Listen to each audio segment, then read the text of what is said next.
어느 중학교 미술 선생님이 그런 주제로 어떤 주제로 그 평화라고 하는 주제로 학생들에게 그림을 그리라고 얘기를 했어요. 평화가 느껴지는 그림. 여러분, 평화라고 하는 단어를 떠올리면 어떤 장면이 떠오르십니까? 저는요, 그림을 그리라고 하면 그걸 그릴 것 같아요. 어렸을 때 그 시골에서 자랐는데 4월인가 5월인가 이 봄 그 따사로운 햇볕 있잖아요. 거기에 이제 우리 할아버님이 저를 데리고 이렇게 밖에 나가셨다가 의자에 잠깐 앉으셨다가 조셨어요. 꼬박꼬박 조시는데 그때 이제 나비가 이렇게 날아다니면서 꽃이 이렇게 피고 저는 이제 평화라 그러면 그때 그 장면을 그릴 것 같습니다.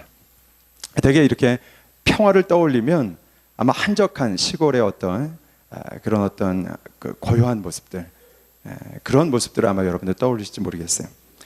근데요, 이 중학교 미술 선생님이 평화를 주제로 그림을 그려오라고 했는데 아마 대개 학생들은 다 그런 그림을 그렸을 겁니다.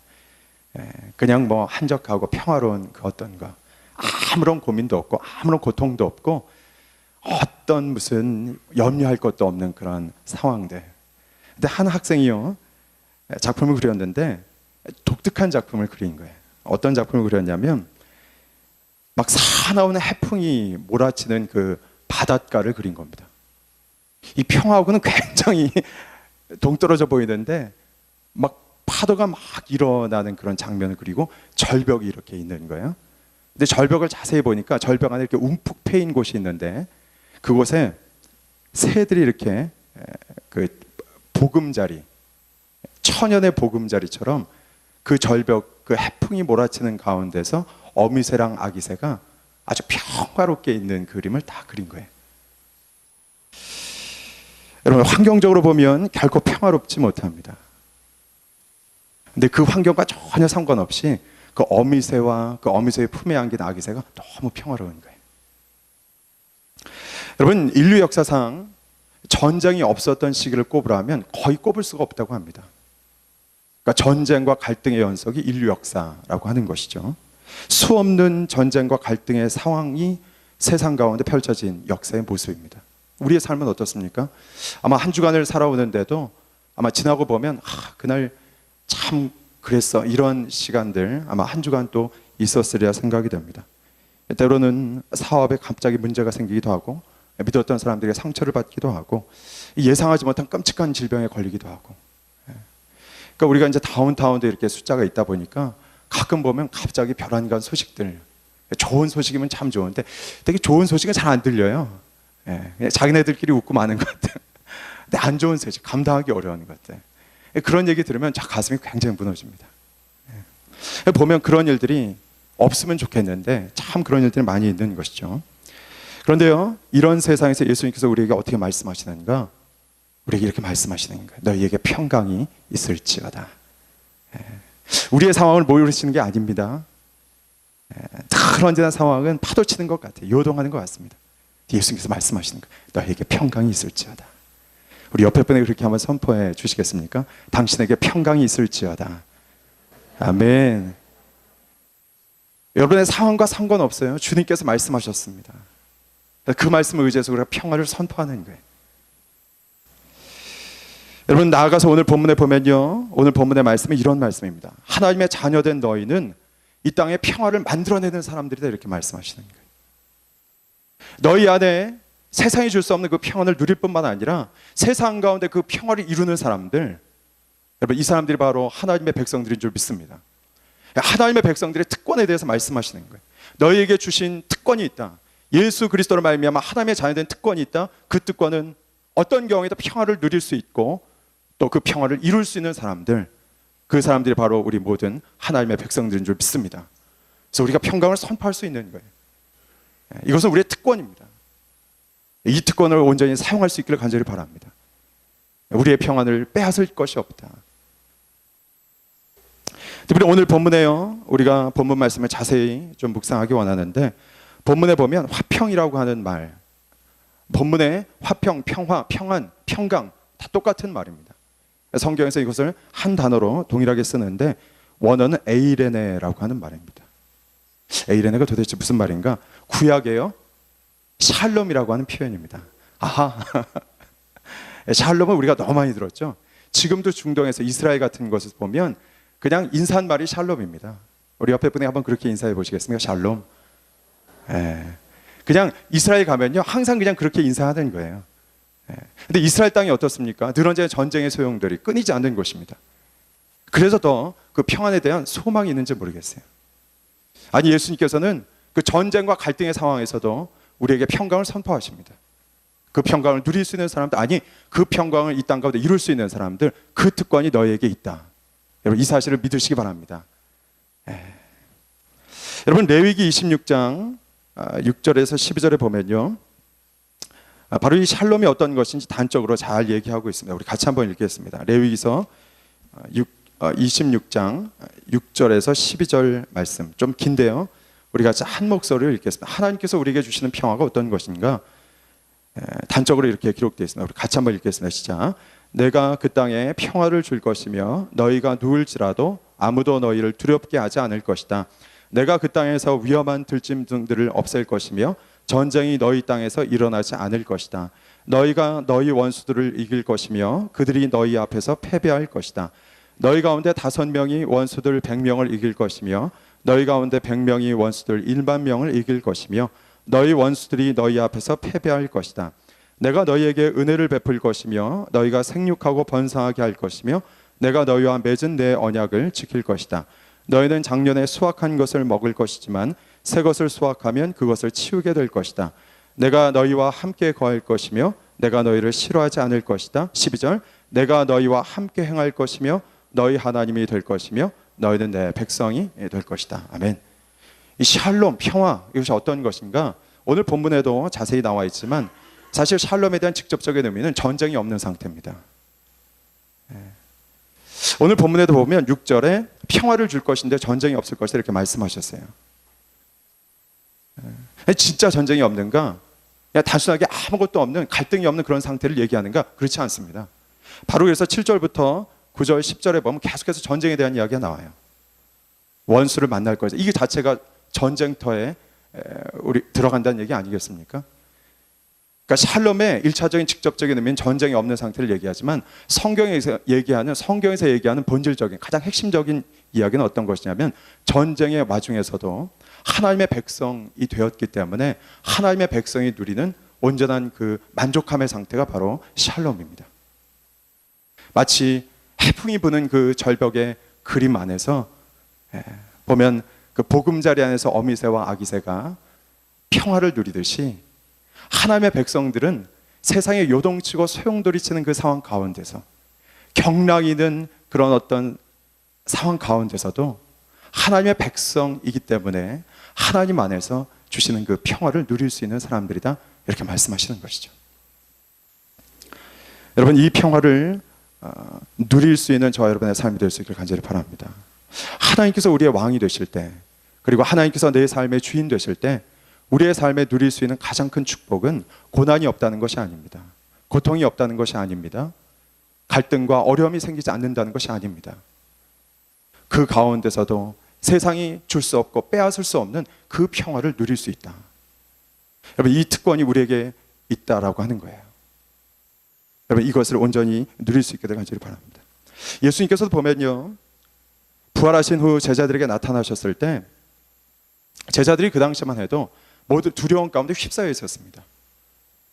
예수님을 죽인 사람들이 제자들을 왜 못 죽이겠습니까? 그러니까 뿔뿔이 흩어졌다가 모이긴 모였는데 사람들이 너무나 두려워서 문을 꼭꼭 걸어 잠갔어요. 근데 그 가운데 예수님께서 나타나셔서 말씀하신 내용이 바로 이 말씀입니다. 요한복음 20장 19절 말씀을 같이 한번 읽겠습니다. 시작. 그날 곧 그 주간의 첫날 저녁에 제자들은 유대 사람들을 두려워해 문들을 걸어 잠그고 모여 있었습니다. 그때 예수께서 오셔서 그들 가운데 서서 말씀하셨습니다. 너희에게 평강이 있을지어다. 아멘. 사방으로 우겨싸임을 당한 상황이에요. 환경으로 보면 두려워하지 않을 수 없습니다. 평안을 얘기할 수 없어요. 근데 그 환경과 상황에 상관없이 예수께서 나타나셔서 그 평강을 선포하시는 거예요. 여러분요, 예수님의 제자들이 누렸던 평강이 바로 이런 것입니다. 이 사람들을 보면 그 이후에 예수께서 평강을 말씀하셨지만 그들의 삶이 결코 고난과 어려움 가운데 가운데 고난과 어려움이 없었던 것이 아닙니다. 부활하신 주님을 만나고 평강을 선포하셨지만 우리 예수님 함께 3년 따라다녔던 그 이전보다 그 이후가 굉장히 많은 고난들이 있었어요. 초대교회를 보면 순교의 역사입니다. 피 뿌리던 역사예요. 수많은 사람들이 죽어갔고 대부분의 제자들이 다 순교로 끝이 났습니다. 근데 보면요, 최초의 기독교 순교자 스데반을 보더라도 순교하는 그 상황 가운데서 그 얼굴에 기쁨이 가득했어요. 천사의 얼굴을 보는 것과 같았더라. 이게 초대교회만의 이야기가 아닙니다. 제가 문헌을 이렇게 조사하는데 보니까 예전에 정말 그때 초대교회 그 시절에 보면 순교자들, 참 많은 순교자들이 있었는데 그 사형장으로 데려가는 그 간수한테 내 심장에 손을 얹고 만져보라는 거예요. 너무 평온한 거예요. 자신의 간수가 자신의 심장에 손을 얹는데 자신의 심장은 더 뛰는 거예요. 이것을 어떻게 설명할 수 있겠습니까? 여러분, 크리스찬에게는 이 평강이 있는 줄 믿습니다. 환경과 상황에 상관없이 예수 그리스도가 내 삶의 주인 되실 때, 그분께서 내 삶의 주인 되셔서 내 인생을 주관하시고 다스리실 때, 여러분, 예수 그리스도는 부활하셔서 하늘과 땅의 권세를 가지시고 지금도 살아서 역사하시는 분이신 줄 믿습니다. 이 평화는 그 하늘과 땅의 권세를 가지시는 분이 예수 그리스도이시고 그분께서 우리의 인생을 주관하고 계시기 때문에, 내 인생의 끝을 그분께서 붙잡고 계시기 때문에 우리가 평화로울 수 있는 거예요. 여러분, 제가요 아직도 생각나는 게 있습니다. 2002년도 무슨 일이 있었습니까, 여러분? 아무 일도 없었습니까? 그럴 리가 없습니다. 2002년도에 월드컵이 있었습니다. 한일 월드컵이 있었는데, 그때 제가 신학교 벌써 다 잊어버리셨군요. 그때 신학교 다닐 때였는데, 여러분 그 기억, 저만 축구를 봤는지 모르겠는데 죄송합니다. 하여튼 저만 봤다면 죄송하고 보는데 이게 뭐 한 16강, 8강 올라갈 때 그냥 올라간 적이 한 번도 없어요. 저는 이제 뭐 그 우리 광화문 거기까지 가지는 않았고, 그래도 이제 채통을 지키느라고 집 앞에서 우리 광장교회라고, 하여튼 우리 교회보다 조금 더 큰 교회인데, 그땐 뭐 모든 교회가 다 오픈해서 그냥 스크린이 크잖아요. 앞에서 그냥 누가 이렇게 북치나 했더니 전도사님 북치고 계시더라고요. 근데 뒤에서 이렇게 보는데 제대로 본 경기가 없어요. 제가 심장이 약해가지고 다 패하게 다 끝난 거예요. 그래서 그 마지막 그 씁쓸한, 난 그렇게 마무리하고 싶지 않다. 그래서 먼저 아내랑 딱 갔는데 조금 있으면 와 하는 소리가 들리는 거예요.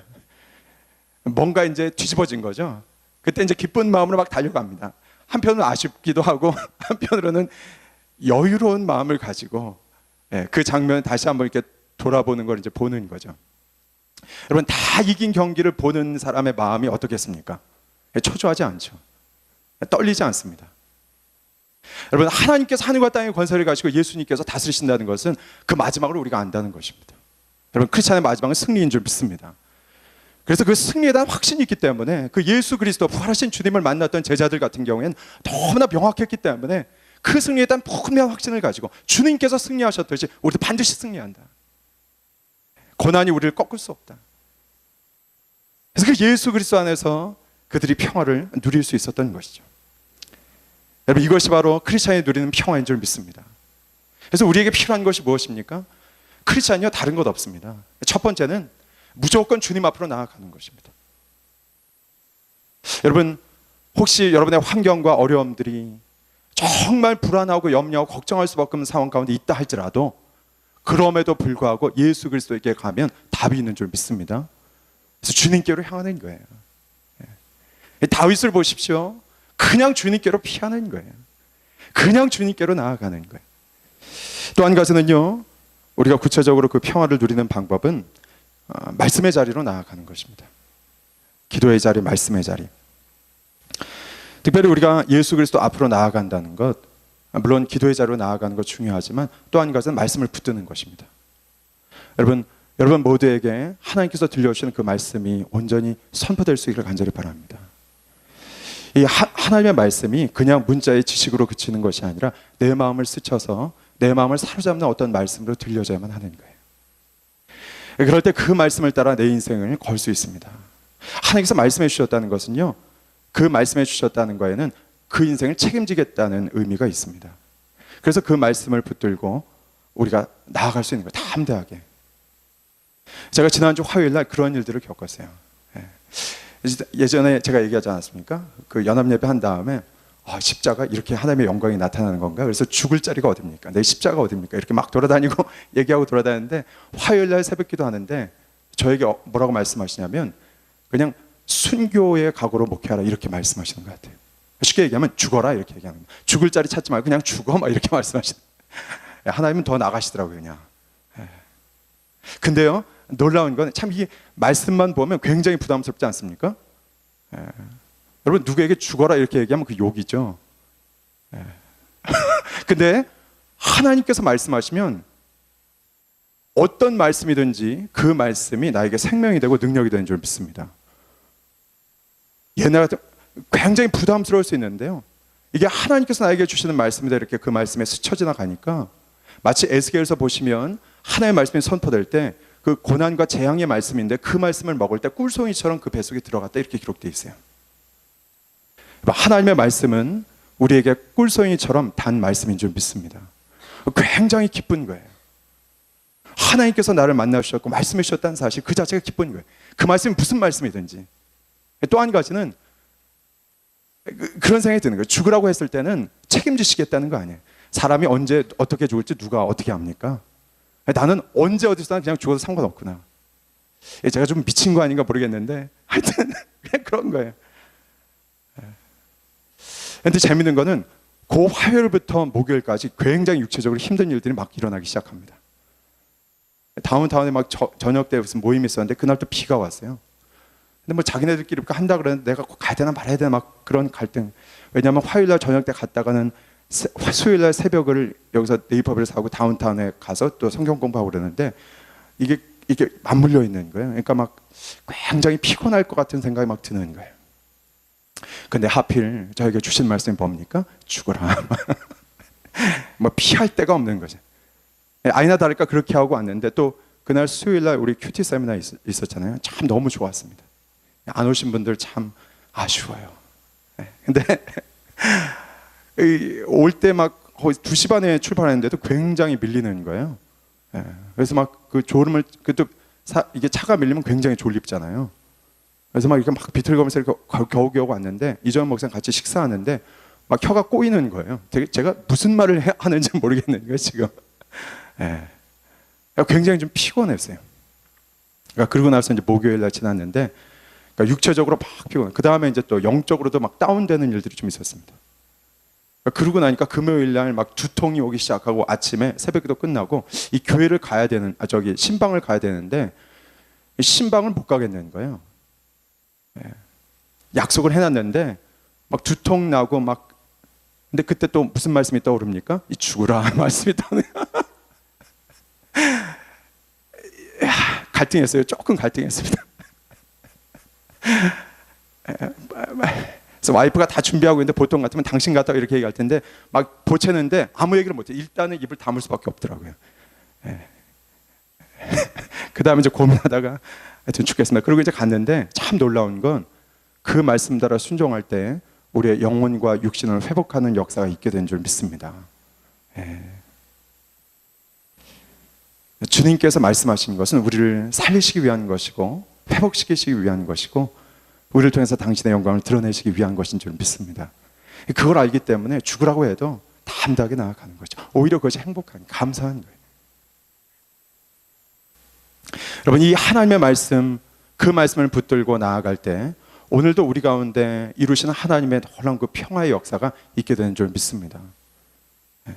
그래서 말씀을 생명같이 붙드는 사람들. 그래서요, 먼저는 하나님의 품에 안겨서 우리가 평화를 누리지만 거기서 멈추는 것이 아니라 하나님의 말씀 붙들고 세상을 향해서 나아가야만 하는 것이죠. 근데 한 걸음 더 오늘 본문은 이렇게 우리에게 도전합니다. 뭘 도전합니까? 평화를 이루라 이렇게 말씀하는 거예요. 우리 본문 말씀 다시 한 번 더 읽어볼까요?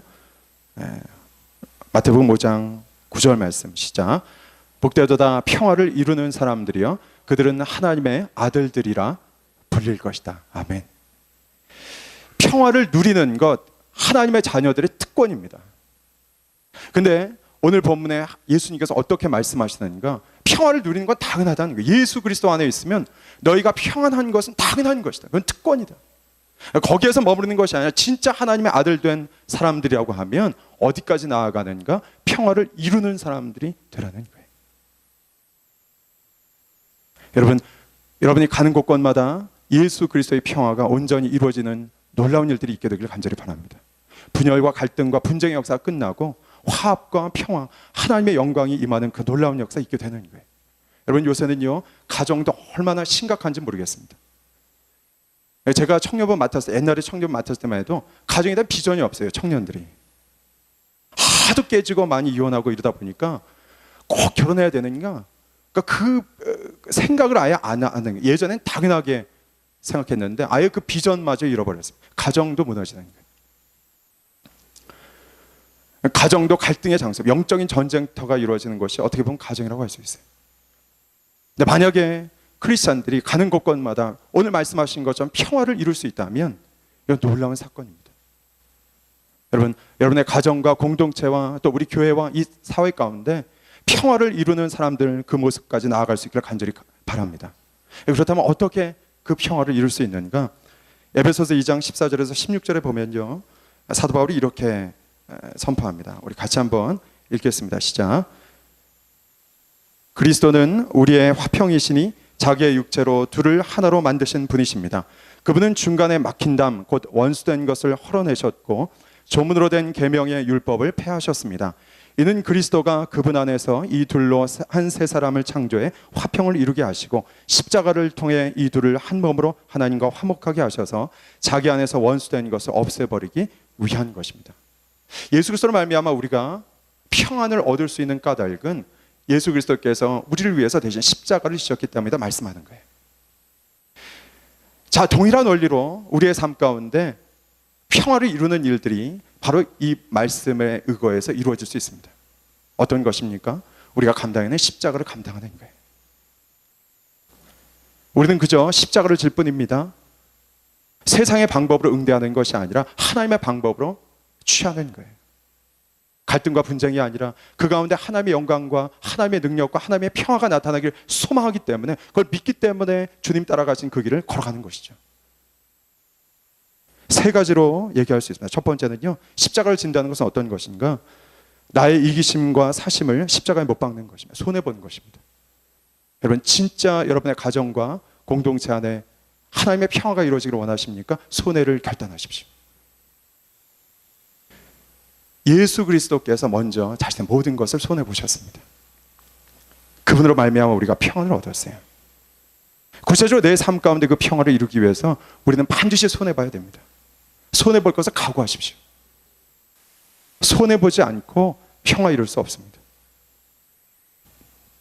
예수님은요, 십자가에서 하신 일이 죽는 일에서 하나님 앞에서 죽고 사람 앞에서 죽었습니다. 그리고 그 하나님과 사람 사이에 화평이 되셨어요. 여러분, 손해보지 않는 그 사람, 자신의 사심을 가지고 중간에 두 사람을 매개해 줄 수 있겠습니까? 하나 되게 할 수도 있겠습니까? 결코. 자신의 것을 내려놓는 그 사람, 사람들이 그 말에 귀 기울여 듣게 되는 것이죠. 두 번째는요, 우리의 혀를 훈련하는 것입니다. 여러분, 예수님께서 십자가에서 보시면 침묵하셨어요. 그 모든 재판의 과정을 보면 변론해야 되는 그때 변론하지 않습니다. 자기 방어하지 않습니다. 누구를 고소하거나 비난하거나 정죄하지 않습니다. 그냥 침묵하셨어요. 뭘 몰라서 침묵하신 것입니까? 아닙니다. 이 일을 통해서 행하실 하나님의 일들을 기대하기 때문에 침묵하는 거예요. 그래서 내가 할 수 없는 일, 하나님께서 하시는 일, 주님의 영광과 그걸 기대하면서 침묵하는 것이죠. 여러분 보면요, 모든 분쟁과 다툼과 분란을 보면 우리의 세치 혀로부터 시작되는 걸 보게 됩니다. 이 혀가 말썽이에요. 여러분, 에스겔을 보면서 제가 굉장히 도전받은 게 있어요. 하나님의 말씀이 임하기 전에 침묵합니다. 침묵도 훈련이에요. 굉장히 중요한 영적인 훈련입니다. 내가 하는 것이 아니라 하나님께서 이 상황 가운데서 정말 이 상황이 아니라 보다 나은 하나님의 영광이 드러나길 원한다면 말하고 싶을 때, 자존심 상할 때, 속상할 때, 이야기하고 싶을 때 침묵하십시오. 우리 진짜 말해야 될 게 있다면 무엇을 얘기합니까? 하나님의 말씀만을 얘기하는 거예요. 여러분, 우리의 입술이 하나님의 말씀을 담을 수 있는 입술이 되기를 간절히 바랍니다. 말씀으로 창조하셨어요. 말씀으로 이 땅의 모든 것을 온전하게 하나 되게 하십니다. 그래서 우리가 진짜 해야 될 일은 주님의 말씀을 담는 거죠. 우리의 견해로 하나 되게 할 수 없습니다. 내 상한 감정으로 하나 되게 할 수 없습니다. 내 생각으로 하나 되게 할 수 없습니다. 하나님의 말씀은 온 우주를 하나 되게 하시는 말씀인 줄 믿습니다. 그 말씀에 능력이 있어요. 마지막으로는 긍휼한 마음을 잃지 않는 것입니다. 끝까지 사랑하는 거예요. 일반적으로요, 분쟁하고 다투는 사람들을 보면 분노와 미움과 적개심이 쌓여서 영적으로도 굉장히 피폐해지는 것을 보게 됩니다. 괴물과 싸우면서 자신도 괴물 되는 경우가 되게 그렇게 됩니다. 그래서 크리스찬은 싸우는 거 굉장히 조심해야 돼요. 영적인 싸움을 싸울 수 있어야 됩니다. 정의가 목적이고 그 불의를 고치는 것이 목표였는데 시간이 흐르면서 분노와 증오의 지배를 받게 돼버리는 거예요. 자신도 괴물이 돼버리는 거예요. 자신이 정의를 부르짖다가 나중에 타도의 대상이 되는 거예요. 이것이 세상의 일들입니다. 따라서 이 땅에 평화를 이루는, 진정한 평화를 이루는 사람이 되기 위해서 우리가 언제나 잊지 말아야 될 생각은 어떤 것이냐면, 성경에서 말씀했잖아요. 여러분, 그 사람도 하나님 사랑하는 사람입니다. 나에게는 원수라 할지라도 하나님 사랑하는 사람이에요. 그리고요, 어쩌면 그 사람도 고통받는 사람일 수 있습니다. 그 사람이 내 아버지라면 여러분 어떻게 하시겠습니까? 그 사람이 내 딸이고 내 아들이고 내 동생이라면 어떻게 하시겠습니까?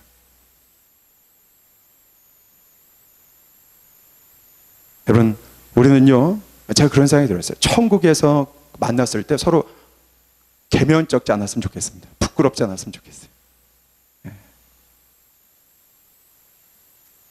제가 마지막 한 이야기를 하고 말씀을 마치도록 하겠습니다.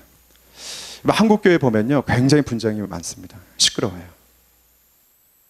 그래서 거기에 한국 대형 교회를 위해서 지금 분쟁하고 있는 한 교회를 위해서 기도하고 애쓰시는 한 목사님 페이스북에 글이 올라왔는데 굉장히 감동이 됐습니다.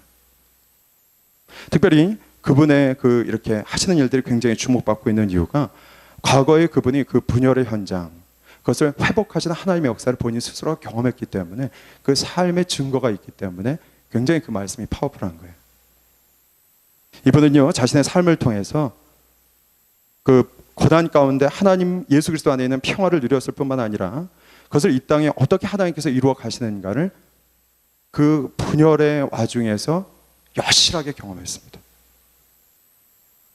37 부목사로 있을 때 정말 어떻게 보면 참 이제 막 먹기 시작하는 그 시점인데, 그런 어려운 상황 가운데서 또 놀라운 그 목회 훈련을 하시는 거예요. 그분의 얘기입니다. 내가 모교에서 목회하면서 제 생에 가장 중요한 경험을 했습니다. 부목사로 사역할 때 교회가 극심하게 분열되었고 교인이 둘로 갈라져서 원수지간이 됐습니다. 3년 동안 싸웠습니다. 결국 노회가 장로와 목사를 다 보내고 뒷수습을 맡기려고 저만 남겼습니다. 근데 둘로 나뉜 교인들이 벌이는 전쟁의 한복판에서 온갖 수모를 겪었습니다. 손가락으로 내 턱을 툭툭 치고 발로 걷어차고 막 쌍욕을 하고, 하나님 그때 37 참 이 혈기 방장할 때 아니겠습니까? 40대인 저도 혈기가 막 죄송합니다. 근데 하여튼 하나님께 막 울면서 항의한 거예요. 날마다 새벽 기도를 나갔는데 기도는 하나도 못하고요, 2-3시간 내내 하나님을 원망했다고 합니다. 얼마나 가슴이 상하고 찢어졌으면.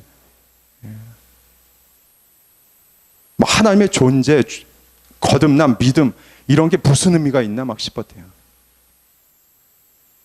바닥까지 내려간 거예요. 2달 반 동안 그렇게 지냈는데 11월 중순 월요일 새벽에 갑자기 마음에서 질문이 일어났답니다. 이분 목사님 이름이 정주채 목사님인데, 정주채, 너 지금 무엇하고 있느냐? 정말 나를 위하고 있느냐? 정말 교회를 위하는 것이냐? 질문이 막 쏟아진 거예요.